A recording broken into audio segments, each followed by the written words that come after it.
মহতারাম উপস্থিতি, আজকে আমাদেরকে সিদ্ধান্ত নেওয়া লাগবে। এতদিন পর্যন্ত খারাপ বন্ধুদের সাথে উঠা বসা করেছি। এই যে দেখেন বর্তমান প্রেক্ষাপট, বাংলাদেশের মধ্যে বিপিএল খেলা শুরু হয়েছে। আমরা দেখতেছি অনেক বন্ধু একসাথে কলেজে পড়ছে, একসাথে প্রাইভেটে পড়ছে, এরপরে তারা বাজি ধরছে আজকে কে জিতবে। আজকে চিটাগাং আর রাজশাহীর খেলা হচ্ছে, আজকে সিলেট আর কুমিল্লার খেলা হচ্ছে, কোন দল জিতবে। যদি কুমিল্লা জিতে 1000 টাকা বাজি। এই যুবকেরা কথা বলে, এমন বাজি লাগে না? 1000 টাকা বাজি। যদি আজকে কুমিল্লা জিতে 1000 টাকা দেওয়া হবে। সাকিব খান কি কিনেছে? ঢাকার দলকে কিনেছে। সাকিব খানের তো আমি ভক্ত, আমার দল জিতবেই, আমি 2000 টাকা বাজি। এ লাগে কিনা? যুবকেরা কথা বলো।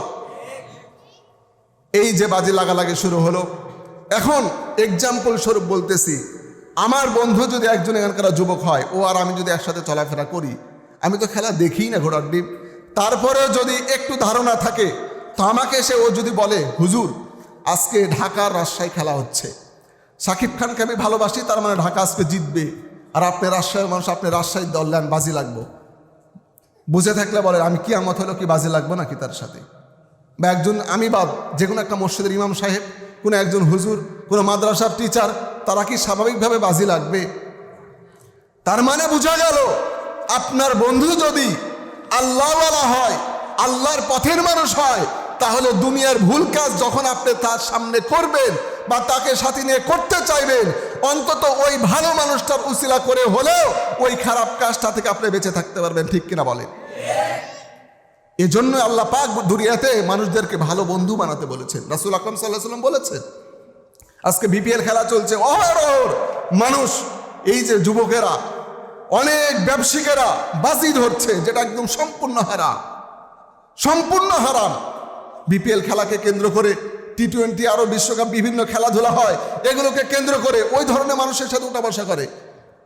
সামান্য যদি এমনও আমরা বলি, আজকে যদি ঢাকা জিতে তুই আমাকে কাচ্চি ভাই খাওয়াবি, আর যদি আজকে রাজশাহী জিতে তাহলে আমি তোকে খাওয়াবো, এরকম বাজি লাগে না?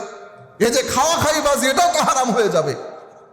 সুতরাং যুবকেরা সতর্ক হও, এ ধরনের বন্ধু গ্রহণ করো না যে তোমাকে খারাপ কাজের দিকে নিয়ে যাও। কথা বলেন ঠিক কিনা? আবার বন্ধুরা কয় 31st নাইট গেল, গার্লফ্রেন্ডের সাথে দেখা তো করা হয়নি, সামনে শুক্রবারে গার্লফ্রেন্ডকে নিয়ে বেড়াতে যাব, বাড়িতে তোকে সাপোর্ট করা লাগবে, ফোন দিয়ে বলতে হবে কলেজ থেকে এক জায়গাতে যেতে হবে, ফোন দিয়ে বলা লাগবে প্রাইভেটে আজকে পিকনিক হবে, এই তো বন্ধু বন্ধু হেল্প করে, অথচ যাবে গার্লফ্রেন্ডকে নিয়ে।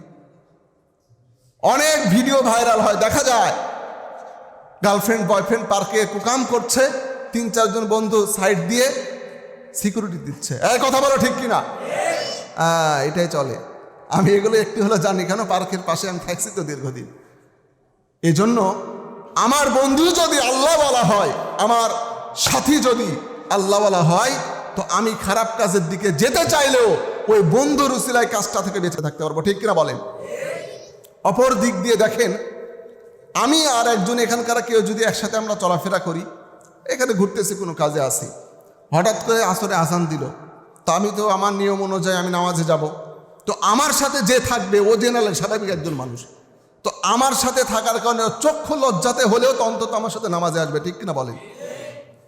তো এভাবে 1 দিন 2 দিন 3 দিন আমি ভালো বন্ধু গ্রহণ করার কারণে আমার ওই বন্ধু মানুষের সামনে গালিগালাজ করছে না, আমার ওই বন্ধু মানুষের সামনে কুকথা বলছে না, চুরি করছে না, ডাকাতি করছে না, আমার ওই বন্ধু একসাথে থাকার কারণে রাস্তাতে মেয়ে যাচ্ছে কুনজর দিচ্ছে না, আমার ওই বন্ধু নামাজের সময় হলেই নামাজে চলে যাচ্ছে, তো আমি একসাথে ওই ভালো মানুষটার সাথে থাকার কারণে চক্ষু লজ্জাতে হলো 1 দিন 2 দিন 3 দিন করতে করতে তার সাথে থাকবো, তার সাথে থাকার কারণে খারাপ কাজগুলো থেকে বেঁচে থাকা লাগবে, লজ্জা লাগতেছে, আজান দিয়েছে নামাজে যেতে হচ্ছে, এইভাবে করতে করতে এক সময় দেখা যাবে ওই খারাপ বন্ধুটা ভালো বন্ধুর সাথে চলাফেরার জন্য ভালো হয়ে গেছে। ঠিক কিনা বলেন? এটাই স্বাভাবিক। আমি নিজে আমার জীবনে দেখেছি। আমি কলেজে যখন ভর্তি হই, রাজশাহী কলেজে ফার্স্ট ইয়ারে বেশ কিছু অনেক মোটামুটি ক্লাস করেছি, প্রথম বুঝিনি, এখন ক্লাসেই যাই না। তো ফার্স্ট ইয়ারে যখন ক্লাস করেছি, আমার 3-4 জন মোটামুটি পরিচিত বন্ধু হলো। তো ওরা নামাজও পড়তো না। আমি কলেজে যখন থাকতাম ওই সময় ইমামতিও করতাম, নামাজও পড়াতাম। তো জোহরের সময় মাঝে মধ্যে ক্লাসের কারণে আসতে পারতাম না মসজিদে, কলেজের মসজিদে নামাজ পড়া লাগতো। তো আমি যাদেরকে আমার সাথে নিয়ে চলার চেষ্টা করেছি 2-4 জন বন্ধু, ওরা এখন নামাজি হয়েছে, আলহামদুলিল্লাহ পড়ে। ওই যে আমার সাথে থেকে নামাজ পড়তে গিয়েছে বারবার, আমি বারবার বলেছি, ইভেন ওই ওই বন্ধুগুলো 3-4 জন আছে যারা দাড়িও রেখেছিল, ওই সময় দাড়ি ক্লিন সেভ করতো, আমার বলাতে, আল্লাহ পাক হেদায়েতের মালিক, আমি বারবার বলেছি আমার সাথে তারা চলাফেরা করে, মাঝে মধ্যে আমার মাদার সাথে দাওয়াত করে ডেকে নেই, একসাথে গল্প করি, খাবার খাই। এই যে পরিবেশের কারণে ওই 4-5টা বন্ধু এখন পর্যন্ত সুন্দর দাড়ি রেখেছে, সুবহানাল্লাহ পড়েন। ইভেন আমার চেয়ে বড় ধরে, আমার দাড়ি তো বড় হয় না, আমার দাড়ির সমস্যা, ভেঙে যায়, আমার দাড়ি বড় হয় না, তো আমার চেয়ে ওদের বড় এখন দাড়ি, আমার নিজের এখন মাঝে মধ্যে খারাপ লাগে, আমার চেয়ে ওর বড় দাড়ি। তো এই যে এটা হয়েছে কেন, বুঝার বিষয় যুবক ভাইয়েরা। তারা আমার সাথে অল্প সময়ে, শুধু ফার্স্ট ইয়ারে, আমি সেকেন্ড ইয়ারে ক্লাস করিনি, থার্ড ইয়ারে ক্লাস করিনি, একদিনও না, ফোর্থ ইয়ারে একদিনও ক্লাস করিনি, আমি যাইনি, কিন্তু তারা ওই পরিবেশে চলে এসেছে, আল্লাহ পাক তাদেরকে হেদায়েত দিয়েছেন। হয়তো বা উসিলা আমি ছিলাম, আমি তাদেরকে তাশকিল করেছি, বুঝাইছি, বলেছি। তো এইটা কিন্তু আল্লাহর পক্ষ থেকে আসবে যখন আমি আপনি কোনো ভালো বন্ধু বানাবো, ভালো মানুষদের সাথে উঠা বসা করবো, তখন এভাবেই আমার ওই মানুষগুলো, খারাপ মানুষগুলো ভালোর সাথে চলাফেরা করার কারণে ভালো হয়ে যাবে ইনশাআল্লাহ। তা আল্লাহ পাক করে দিবেন। পক্ষান্তরে আমি আপনি মোটামুটি মিডিয়াম, কিন্তু আমি যদি একজন নেশাখোরের সাথে চলাফেরা করি, তাহলে প্রথম দিন হয়তো বা ভালো লাগতেছে না, নেশা করবো না, দ্বিতীয় দিন করবো না, তৃতীয় দিন করবো না, কয়দিন লোভ সামলাবেন আপনি, আস্তে আস্তে আপনি ভালো মানুষ, নেশা করতেন না, ওই নেশাখোরের সাথে চলার কারণে আপনিও নেশাখোর হয়ে যাবেন, ঠিক কিনা বলেন? এটাই স্বাভাবিক। সুতরাং প্রিয় যুবক ভাইয়েরা, প্রিয় ভাইয়েরা আমার, বছরের শুরু থেকে আমাদেরকে সিদ্ধান্ত নেওয়া লাগবে 2024 সালে কে আমার বন্ধু ছিল, কে আমার সাথী ছিল, কার সাথে চলাফেরা উঠা বসা করেছি, সে ভালো কিনা। আপনি জাস্টিফাই করলে বুঝতে পারবেন সে ভালো কিনা, সে নামাজি কিনা, সে খারাপ কাজকে পরিহার করে কিনা, তার মেয়ের নেশা আছে কিনা। এগুলো যদি আপনি জাস্টিফাই করেন, যাচাই বাছাই করেন, আপনি বুঝতে পারবেন আমার ওই বন্ধু কি কন্ডিশনের। তো আপনাকে সে বন্ধু যদি ভালো হয় আলহামদুলিল্লাহ, যদি খারাপ হয় আপনাকে এখন থেকে বাদ দিতে হবে। 24 সাল পাস্ট ইজ পাস্ট, আর নাই, এখন নতুন সাল এসেছে। এখন থেকে আমার বন্ধু এমন হবে যে আল্লাহকে ভয় করে, আজান দিলে মসজিদে যায়, গুনাহকে পরিহার করে, গুনাহ থেকে দূরে থাকে, ভালোর দিকে মানুষকে ডাকে, খারাপ থেকে বেঁচে থাকার চেষ্টা করে, ওটাই আমার বন্ধু হবে। কথা বলেন ঠিক কিনা? বানাতে হবে, নিয়ত করতে হবে। আর যদি না করি, এমন যদি না করি, সারা জীবন উল্টাপাল্টা মানুষের সাথে চলাফেরা করে, ও যেমন খারাপ কাজ করছে আমিও ওই খারাপ কাজই করলাম। আমার ওই বন্ধু সিগারেট খাচ্ছে, একদিন 2 দিন পর আমিও শিখে গেলাম, নামাজের সময় গুরুত্ব না, নামাজ পড়ছে না, আমিও বেনামাজি হয়ে থাকলাম। এমন কন্ডিশন যদি চলি, তো আমার দিলটা, মনটা নষ্ট হয়ে যাবে। আল্লাহর ভাষায় কদ আফলাহ মান তাযাক্কা, তোমার দিলটাকে, নফসকে, মনকে পরিশুদ্ধ করো। এই পরিশুদ্ধ কেন করতে হবে? খারাপ বন্ধুদের সাথে উঠা বসা চলাফেরা করার কারণে আমার মন, নফস, দিল পরিপূর্ণ নষ্ট হয়ে যাবে, যেটা বিশ্বনবী বলেছেন, ইন্নাল ইনসানা লামুযগাতান, প্রত্যেকটা মানুষের দেহের মধ্যে একটা গোশতের টুকরা থাকবে, ইযা সলুহাত সলুহাল জাসাদু কুল্লুহু, কোনো মানুষের যদি ওই গোশতের টুকরাটা ভালো হয়, তো তাকে তার পুরা দেহটা, কুল্লুহু, পুরা দেহটাই ভালো হয়ে যাবে। দ্যাট মিনস তার দিলটা, মনটা, নফসটা যদি ভালো হয়, তাহলে ওই পুরা মানুষটা ভালো মানুষের অন্তর্ভুক্ত হয়ে যাবে। এটা আল্লাহ করে দিবেন, সুবহানাল্লাহ পড়েন। ওয়া ইযা ফাসাদাত ফাসাদাল জাসাদু কুল্লুহু, আর ওই মানুষের দেহটার মধ্যে যে গোশতের টুকরাটা আছে, ওইটা যদি কারো নষ্ট হয়, ওই যে খারাপ বন্ধুর সাথে চলাফেরা করার কারণে, খারাপ কাজ করতে করতে দিলটা, মনটা নষ্ট হয়ে গেছে, ওই শুধু দিল, মন নষ্ট হওয়ার কারণে ওই পুরা মানুষটাকে আল্লাহ পাক খারাপ, নষ্ট মানুষের, জাহান্নামী মানুষের অন্তর্ভুক্ত করবে। নাউজুবিল্লাহ পড়েন। তাহলে এটা হলো দুনিয়াতে আল্লাহ রাসূল ঘোষণা করেছেন। আমার ভাইয়েরা, খেয়াল করে দেখেন, আমরা যদি খারাপ বন্ধুকে গ্রহণ করার কারণে দিলটা নষ্ট করে ফেলি, গুনাহ করতে করতে মনটাকে নষ্ট করে ফেলেছি।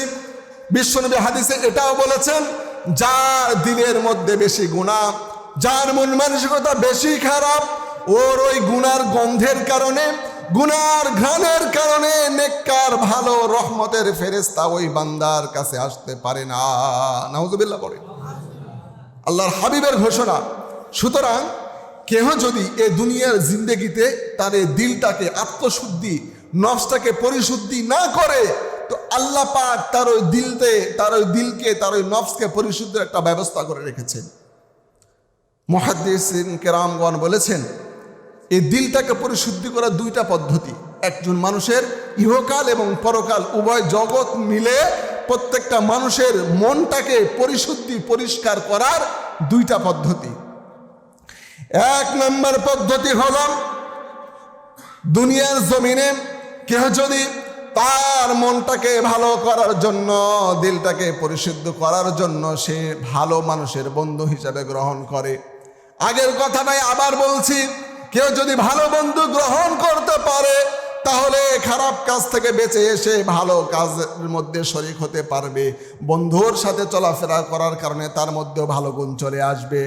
আর যদি কেহ দুনিয়ার সবচাইতে ভালো মানুষটাও যদি খারাপ ব্যক্তির সাথে ওঠা বসা করে, খারাপ মানুষের সাথে চলাফেরা করতে পারে, তাহলে খারাপের সাথে চলাফেরা করার কারণে আস্তে আস্তে তার মধ্যে সব খারাপ গুণগুলো চলে আসবে। এই জন্য মুহাদ্দিস কেরামগণ বলেছেন, কোন মানুষ তার দিলটাকে যদি পরিশুদ্ধ করতে চায়, ভালো বানাতে চায়, তাহলে তাকে দুনিয়ার জমিনে কোনো ভালো মানুষ ওলামায়ে কেরামদের সংস্রব গ্রহণ করা লাগবে, ওলামায়ে কেরামদেরকে ভালোবাসা লাগবে, তাদের সাথে চলাফেরা করা লাগবে। কারণটা হলো রব্বুল আমিন বলেছেন, ইন্নামা ইয়াখশাল্লাহা মিন ইবাদিহিল উলামা। দুনিয়ার মধ্যে সবচাইতে ভালো মানুষ হলো, সবচাইতে খোদাবিতু মানুষ হলো রব্বুল আমিনের ঘোষণা, আমার ওলামায়ে কেরাম বান্দারা হলো দুনিয়াতে সবচাইতে নেককার। সুতরাং তাদের সাথে থেকে যদি তাদের সাথে উঠা বসার মহব্বত করে তোমার নফসকে পরিশুদ্ধ করতে পারো, তাহলে এক নাম্বার পদ্ধতি গ্রহণ করে দুনিয়া এবং আখিরাত উভয় জগতে তুমি সফল হয়ে গেলা। সুবহানাল্লাহ। আর দুই নাম্বার পদ্ধতি হলো, মুহাদ্দিস কেরামগণ বলছেন, তাফসিরের মধ্যে এটার ব্যাখ্যা এসেছে, তারা বলছেন যে দুই নাম্বার পদ্ধতি, কোনো মানুষ যদি দুনিয়াতে পরিশুদ্ধ দিলটাকে আল্লাহওয়ালা, আল্লাহর খোদা, আল্লাহর ভয় দিলের মধ্যে বসাতে না পারে, নফসটাকে গুনাহ করতে করতে যে নষ্ট করে ফেলেছে, এটা থেকে পরিশুদ্ধ যদি না হতে পারে, তাহলে তার জন্য আল্লাহ পাক পরকালীন জীবনে তার নফসটাকে, মনটাকে শুদ্ধ, পরিশুদ্ধ, পরিষ্কার করার জন্য একটা ব্যবস্থা রেখেছেন। দেখেন, দুনিয়াতে যদি কেউ অসুস্থ হয় তাহলে কোথায় যেতে হয়? হসপিটালে যেতে হয় না? আমার দেহের মধ্যে সমস্যা, তো আমাকে তো হসপিটালে যেতে হবে, মেডিকেলে ভর্তি হতে হবে, চিকিৎসা নেওয়ার পর আমার সুস্থতা আসবে। তো আল্লাহ পাকও পরকালীন জীবনে আমার আপনার যাদের দিলটা নষ্ট হয়েছে গুনার কারণে, ওই মানুষকে গুনাহ থেকে মুক্তি দেওয়ার জন্য, তার নফসটাকে পরিশুদ্ধ করার জন্য পরকালীন জীবনে একটা হসপিটাল করে রেখেছেন, ওইটার নাম হলো জাহান্নাম। নাউজুবিল্লাহ পড়েন। তার মানে আমি আপনি যদি নষ্ট মন নিয়ে, গুনাহের দিলটাকে নিয়ে, গুনাহের এই দেহটাকে নিয়ে মৃত্যুবরণ করি, তো মৃত্যুর পরে আল্লাহ পাক আমাকে আপনাকে জাহান্নামের মধ্যে নিক্ষেপ করে আমার ওই গুনাহ থেকে পরিশুদ্ধ করবেন, এরপরে মুমিন হওয়ার কারণে পরবর্তীতে জান্নাতের মধ্যে দাখিল করবেন। সুতরাং প্রিয় উপস্থিতি, আমাদের এখান থেকে শিক্ষা এটা নিতে হবে, এতে ইতিপূর্বে কি করেছি না করেছি সেটা দেখার বিষয় নাই, কে বিপিএল খেলাতে বাজি ধরেছে না ধরেছে, ধরতেছি না ধরতেছি, এই চিন্তা ভাবনা মনের মধ্যে রাখা যাবে না। যেটা ইসলাম হারাম করেছে, যেটা ইসলাম হালাল করেছে, হালাল হারাম উভয়টাকে পার্থক্য করে, হালাল যেহেতু আমাকে মানতে হবে, সুতরাং হালাল পথে চলার জন্য যে সকল মানুষের সাথে চলাফেরা করলে হালালটাকে মেনে চলা সহজ হবে, তাদেরকেই দুনিয়ার জীবনে আমাদেরকে বন্ধু গ্রহণ করা লাগবে। ঠিক কিনা বলে? আর যারা খারাপ করছে, বিপিএলে এরকমভাবে বাজি ধরছে, খেলা দেখতে যাচ্ছে, মেয়েদের সাথে উঠা বসা করছে, পার্কের মধ্যে গার্লফ্রেন্ডকে নিয়ে ঘুরতে যাচ্ছে, পর্দা কাটে নিয়ে ঘুরছে, উল্টাপাল্টা কাজ করছে, যে সকল বন্ধুরা, এদের সাথে আমাদের জীবনের সম্পর্ক বাদ দিয়ে দিতে হবে, বন্ধ করে দিতে হবে, তাহলে আমরা শুদ্ধ হতে পারব। সম্মানিত উপস্থিতি, তাকেও অর্জনে অনেকগুলো গুণ ছিল, কিন্তু বলা হলো না, সময় শেষ। আজকে এতটুকু আলোচনা থেকে এটা আমরা শিক্ষা নেওয়ার চেষ্টা করি ইনশাআল্লাহ, যে ইতিপূর্বে যে সকল আমাদের খারাপ বন্ধু ছিল, যারা ইসলামের কাজ করে না, যারা নামাজ পড়ে না, গুনাহকে পরিহার করে না, এ মানুষদেরকে বাদ দিয়ে নতুন বছরে নতুনভাবে জীবনের অগ্রগামী নেওয়ার জন্য, সফলতা অর্জন করার জন্য আমরা প্রত্যেকে ওলামা একরামদেরকে মহব্বত করি, আল্লাহ ভীতু বান্দাদের সাথে